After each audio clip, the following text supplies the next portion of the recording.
پرانے جو حکمران ہوتے تھے انہوں نے وظیفے پہ لوگ رکھے ہوتے تھے کہ تم نے ہماری تعریفیں کرنی، تنخواہیں ملتی تھیں خوش آمدیں کرنے کی، شعراء کو خریدا جاتا تھا ہمارے مناقب لکھو، نفس کی تسکین۔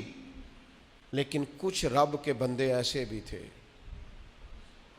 جنہوں نے قرآن جب غور سے پڑھا، جنہوں نے احادیث مبارکہ کو بالغ نظری سے دیکھا، جنہوں نے صحبت رسول قریب سے اٹھائی، تو انہیں طے ہو گیا کہ اصل گھر تو آخرت کا گھر ہے۔ وَالْآخِرَةُ خَيْرٌ وَأَبْقَىٰ، آخرت خیر والی بھی ہے، ہمیشہ باقی رہنے والی۔ جب یہ طے ہوا تو پھر ان لوگوں کی صورتیں لوگوں کے سامنے آئیں، تو ان کی زندگیاں بھی لوگوں نے دیکھی، تو عش کر اٹھے۔ ان پہلی صف کے زاہدوں کو دیکھو گے نا، تو جب سب سے پہلے نام گنو گے تو ان میں ایک نام حضرت عمر فاروق کا بھی ملے گا۔ حضرت عمر رضی اللہ تعالیٰ عنہ کی زندگی ساری پڑھ لو اور غور سے پڑھ لو، ایک بات ماننی پڑے گی کہ دائیں بائیں آگے پیچھے دولتیں پھرتی رہیں، پر فاروق اعظم کی نظر کو دولت لبھا نہیں سکی۔ ان کا دھیان سیدھا یا بیت اللہ شریف کی طرف رہا ہے یا گنبد خضرا والے محبوب کی طرف رہا ہے، لبھایا نہیں کسی چیز نے، نہ کوئی چیز قریب آ ہی نہیں سکی۔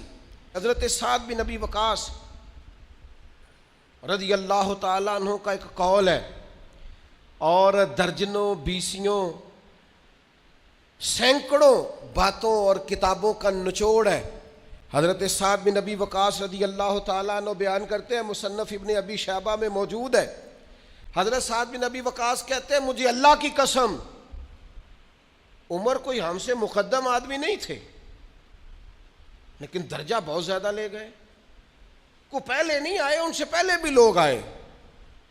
یہ صحیح سند سے مصنف ابن ابی شیبہ میں موجود ہے۔ حضرت سعد بن ابی وقاص کہتے ہیں، اللہ کی قسم ایک بات تھی جس کی وجہ سے عمر صاحب سے آگے نکل گئے۔ حضور وہ کیا؟ فرمانے لگے، عمر نے دنیا داری سے دل نہیں لگایا، مال سے، لالچ سے، حرص سے، ہوس سے دور رہے عمر۔ ان کی دنیا سے بے رغبتی ان کو آگے لے گئی۔ اور یارو دانش مندان دا کام نہیں، دل دنیا تے لانا، اس ووٹی تے لکھ خامد کیتے۔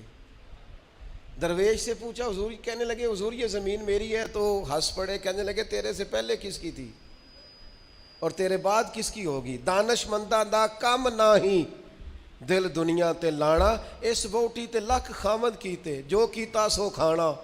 تو کھا جاتی ہے، روز نیا خامد کرتی ہے یہ دنیا۔